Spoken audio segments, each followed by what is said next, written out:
COVID relief bill. Lawmakers debate how much money they should send to families suffering from the pandemic. Coronavirus vaccines. What the White House is saying about the plan to immunize Americans. Reopening churches. How the Supreme Court is getting involved. And Vatican diplomacy. What Pope Francis told representatives from around the world. On EWTN News Nightly for Monday, February 8th, 2021.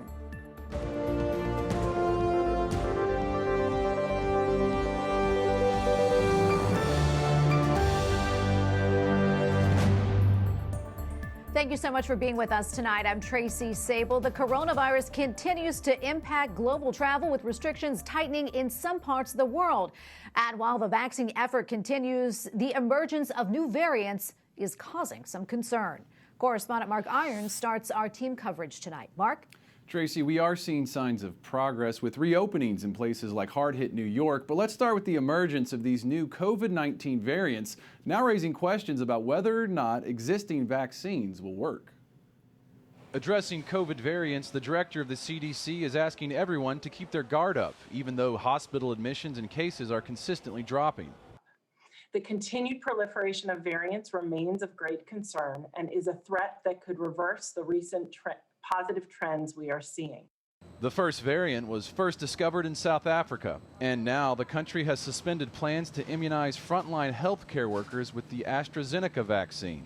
A small clinical trial suggested that it isn't effective in preventing mild to moderate illness from the dominant variant. Until we figure out these issues, what are the next steps supposed to be? When we know those steps, then of course we bring it back. Meanwhile, the enforcement of COVID restrictions. Police officers in the Netherlands issued almost 7,000 fines last week to those who broke the country's curfew rules. And some reopenings. In New York, public middle school buildings will open this month after being closed since COVID-19 cases began to surge in November.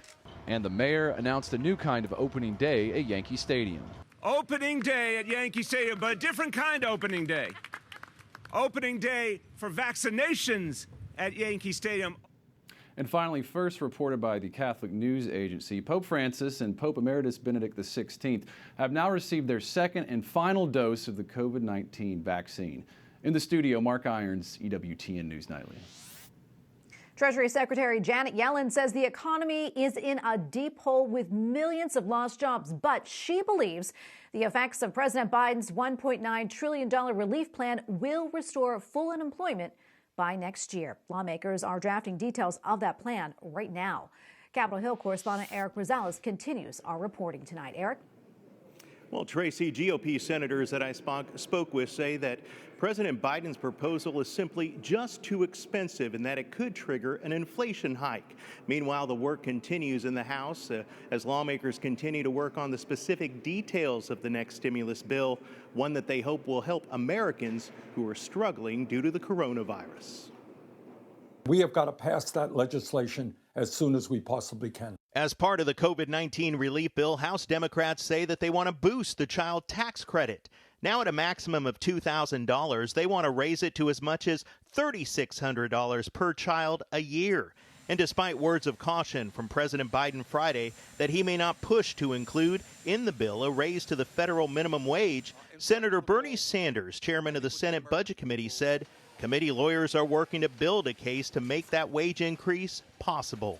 You cannot make it in any state in this country on $9 or $10 an hour. We've got to raise that minimum wage to $15 an hour. Republicans point to warnings from Democratic economic advisor Larry Summers that President Biden's $1.9 trillion COVID relief plan might overheat the economy, causing inflation.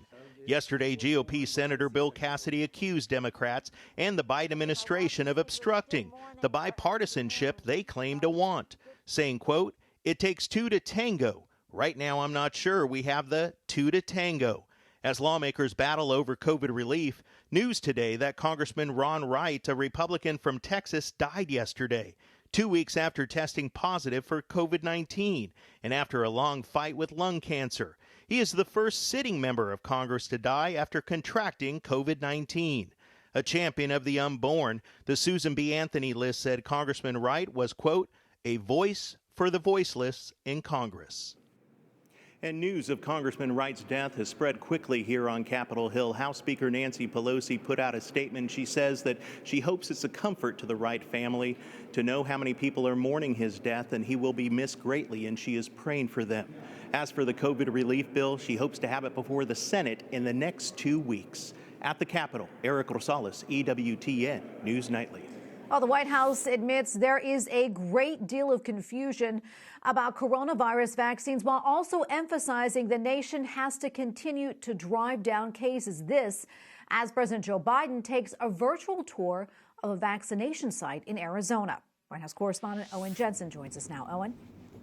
Tonight, Tracy, the White House says it's working with state leaders to alleviate confusion over the vaccine, specifically when it comes to allotments and allocation. And today, President Joe Biden, spoke about supply. President Joe Biden takes a virtual tour of the vaccination site at State Farm Stadium in Arizona. We found out we didn't quite have the supply of vaccine we thought initially. We're all set now. In another virtual setting, the White House COVID-19 response team updating the nation on the coronavirus and its variants. Get as many people vaccinated as quickly as we possibly can. That's the best defense against the evolution of variants. While get vaccinated has been the message for those standing in line. In the weeks and even months that you are waiting, the nation's efforts are being spent focused on many who are most at risk of hospitalization and death from this virus: the elderly, seniors, frontline healthcare workers, and many essential workers. Meanwhile, White House Press Secretary Jen Psaki was asked about the maskless fans celebrating the Super Bowl. He is, of course, concerned when there are pictures and photos, we all are, that show many, many people without masks in close distance with one another at the height of a pandemic. And there's fear tonight these Super Bowl parties without the masks could lead to new outbreaks. Also tonight, school distance learning, virtual learning. There's worry tonight that some school districts may continue that into the fall due to worries over new virus strains and lack of vaccinations. At the White House, Owen Jensen, EWTN News Nightly. The U.S. Supreme Court rules that the state of California must allow churches to hold indoor worship services. The Archbishop of San Francisco had condemned the state's restriction on churches during the coronavirus pandemic as blatant discrimination. The military is continuing its crackdown in Myanmar, also known as Burma, after large protests broke out there. Protesters are speaking out against last week's military coup that overthrew the government. Now, the military is trying to silence the protesters by imposing a curfew and limiting gatherings to no more than 5 people. Pope Francis says he is concerned by the developments in that country. He visited Myanmar back in 2017. Pope Francis tells ambassadors to the Holy See that the right to life is a foundational belief. In his speech to representatives of more than 150 countries, the Holy Father also said the pandemic forced us to confront 2 unavoidable human truths: sickness and death. And he called on governments to provide basic health care for all. Pope Francis also warned of the dangers of climate change. Joining us now from Rome is Ambassador Seiji Okada, the ambassador of Japan to the Holy See. Ambassador, welcome, and thank you so much for your time today. We appreciate it. What was your reaction to Pope Francis's message today, and how was your interaction with him? Yes, today the Pope invited all the ambassadors to the Holy See, and he covered a wide range of the issue. Particularly, he started with the current situation of, the COVID-19 pandemic. Unfortunately, all the states are suffering from that pandemic, and he mentioned about the need to care all the people all over the world. So, having said that, he appealed to all the states to provide the necessary care and support. In particular, he mentioned about the equitable distribution of the vaccine to all the people. And I'm curious, in your role as ambassador to the Holy See, what do you hope to accomplish? Yes, actually, as ambassador to the Holy See, Japan and the Holy See share the same values, such as the basic human right, environmental issue, many common values. And it's important for me to share that same value and also work together. So in that sense, like today's message from the Pope is very important for our government. So I definitely share his message to my government and also the people in Japan.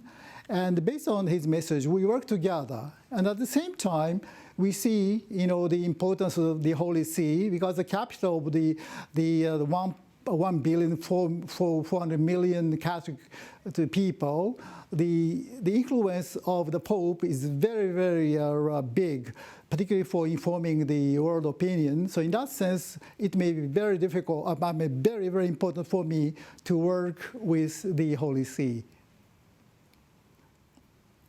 And Ambassador, can you quickly tell us about the faithful in your country and also the state of the church in Japan?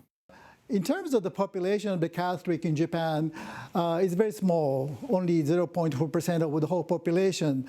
But still, there are many Catholic educational institutions in Japan, university, middle school, juniors high school, the elementary, even the kindergarten. And there are so many Japanese who learn in these institutions. So we share the value with these kind of the one of the Catholics. So influence of the Catholics is very big in Japan.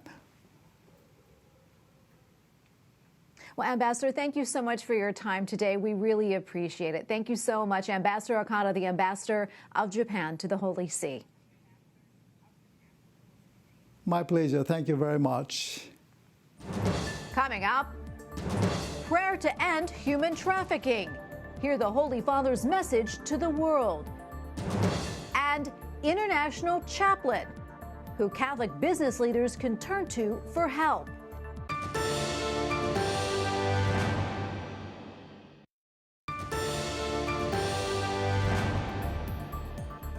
The head of the Diocese of Bridgeport in Connecticut is the next chaplain for an international group of Catholic business leaders. Bishop Frank Caggiano is a new chaplain for Legatus International. He says he is excited to help the group's 5,000 members in their progress spiritually and as missionaries. The group includes CEOs, company presidents, and their spouses. Virginia's Catholic bishops are voicing their support as legislation to abolish the death penalty passes both the House of Delegates and the state Senate. In a joint statement, Bishop Michael Burbidge of the Diocese of Arlington and Bishop Barry Nestown of the Diocese of Richmond write in part, quote, as Pope Francis, his predecessors, and the U.S. Catholic bishops have consistently noted, we have other ways to provide punishment and protect society without resorting to executions. And Bishop Burbidge of the Diocese of Arlington joins me now on Skype. Your Excellency, welcome back. So great to have you on. In your statement, you cited the Catechism of the Catholic Church as to why the death penalty is inadmissible. Can you talk more about what it states in regard to the dignity of the person and why it's important to keep in mind when thinking about this issue? Yes, I think, Tracy, our witness to the sacredness of all human life shines brightly when we protect all of human life and are consistent in that teaching, even those who fail to respect the life of others. And so that consistency in our teaching of the sacredness of all human life from conception to natural death is essential to what we believe. And as we know, the bishops have really been clear in their position on the death penalty. That being said, what does the passage of this legislation in Virginia represent? Well, again, Virginia is known for, sadly, for being at the top of the list almost, the number of executions. So the fact that Virginia has taken this stance is a sign of hope that maybe across the nation we can move in this direction. And again, we know that when we talk about the death penalty, and we also know that we are speaking about victims. There are victims of these crimes that have been impacted greatly. And so as we talk about the need to end the death penalty, we are also compassionately mindful of and respectful of those who are suffering. And so our job is certainly to be, as a church, accompanying those who are in prisons, the inmates, praying and helping them in their conversion, also walking with the victims of crimes and their families in their times of need. So a consistent approach there. Yeah, I was going to ask you about that. What else can we do to help support those victims? Well, again, I think our prayers are listening to them, our stories are being with them, and leading them ever closer to the Lord, because ultimately, as we know, it is His healing love that would work that transformation in their lives. So we have to rely on the healing love of our Lord. Another thing I want to talk about, while Virginia Governor Ralph Northam has voiced his support to eliminate the death penalty, he's also supported legislation to expand abortion access in the state. And I know that's something that you have expressed concern about. Can you talk a little bit more about that? Well, that's a grave concern. This has been a very difficult legislative session for us. And at the heart of that is what we're seeing is that a movement to expand coverage, public coverage, taxpayers' coverage of abortion. And of course, that's completely unacceptable. And most citizens, in fact, actually believe that.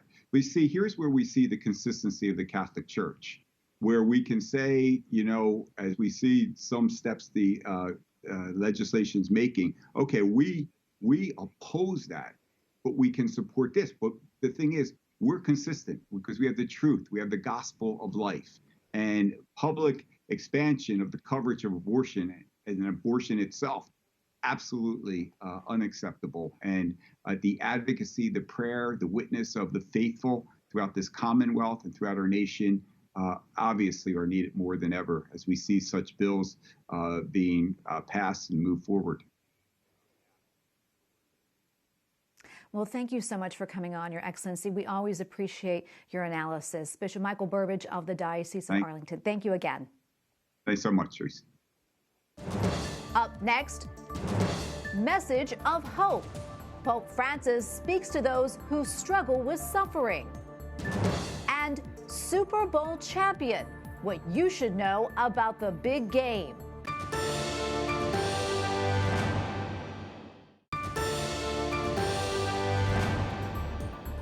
Pope Francis says caring for the sick is not optional. It is the Church's mission. Prendersi cura dei malati di ogni genere.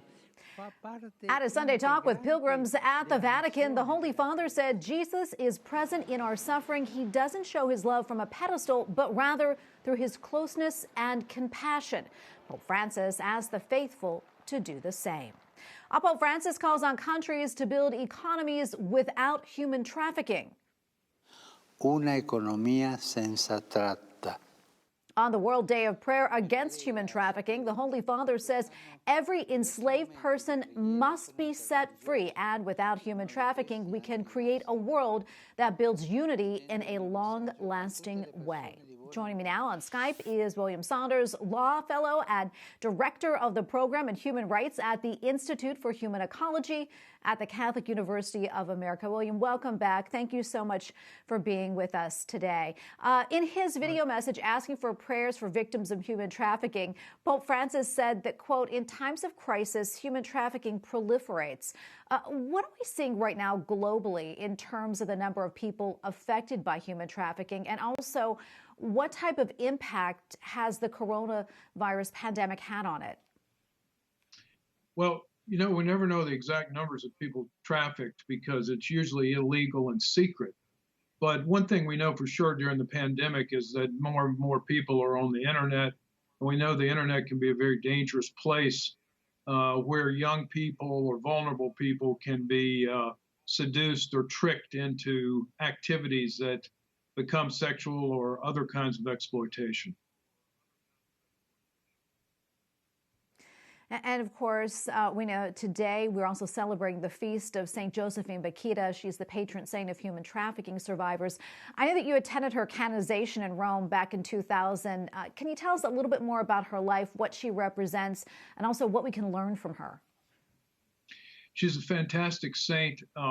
She was the first saint from Eastern and Northern Africa. As you say, I was there in the year 2000 in Rome. It was fantastic. I met Josephine Bakhita through my work against slavery in the Sudan. I was working with people who were being killed or enslaved, and they were often praying and seeking the intercession of Bakhita. And so that's how I came to know her. But she was a young girl who was kidnapped when she was about 8 years old, sold into human slavery, trafficked. Eventually, believe it or not, through the mercy and grace of God, she ended up in Italy. Learned about the Christian faith, and said she met the God she had known in the bush, but she had not known his name, and she learned his name was Jesus Christ. Amazing. Another thing I want to talk about a little bit is your program in human rights at CUA. I know you entrusted it to Saint Josephine Bakhita. How does it apply a Catholic focus to this important topic, that is, and why is this perspective so important? Yes, Bakhita, as you said, is the patroness of my program, which is a Master of Arts in Human Rights. And the Master of Arts program looks at human rights from a Catholic perspective. And the Catholic perspective, I'm sure all your viewers know, it's a unique perspective. It's not a narrow perspective. So we look at law, philosophy, theology, political science. We look at the teaching of the popes and the teaching of the councils. And Bakhita is maybe the greatest teacher we have, because although she suffered as a victim of slavery, real chattel slavery, stuff that people may have thought didn't exist in the world anymore, still exists, along with sexual trafficking. Anyway, she forgave her traffickers because of the love she received from Christ. So she is a great inspiration to all of us to, first of all, identify the injustice, stop the injustice, but then seek the mercy of God to forgive them. And I think we should be praying hard this day of prayer against trafficking, that all the traffic victims are set free and that they all find the peace and joy of Christ. Absolutely. We have probably about a minute left, maybe less than that, but I do want to ask you, what can we do as the faithful? What can we do to help combat human trafficking and help those impacted by it? Well, I've got 4 suggestions. The first thing is, if you're interested in studying in the program of human rights from a Catholic perspective, come to my webpage, mahumanrights.com. That's Master of Arts, so mahumanrights.com, and come and study with us. Number 2, as I just said, pray that the victims are set free and they find the love of Christ. Pray that trafficking stops. Pray that trafficking is no longer, quote, needed by any countries to exploit workers. Keep your eyes open. If you see something that you think might be trafficking, there's a hotline in the Department of Labor here in the United States. Call that hotline and report it. And also support organizations financially that fight against human trafficking. William, thank you so much for coming on and sharing all that with us. We really appreciate it. William Saunders, Director of the Program in Human Rights at the Institute for Human Ecology at the Catholic University of America. We appreciate your time. You're welcome. And here's Bakhita for those who haven't seen her, a great saint. Absolutely, she is. Thank you so much. Well, Tom Brady is Super Bowl champion for the 7th time. The 43-year-old led the Tampa Bay Buccaneers to a 31-9 victory over the Kansas City Chiefs in Super Bowl 55 last night. Brady threw 3 touchdown passes and outdueled Kansas City quarterback Patrick Mahomes. Brady won 6 Super Bowls while playing for the New England Patriots. And finally tonight, Benjamin Watson was a member of the New England Patriots for one of those Super Bowl victories, and now he is a pro-life advocate.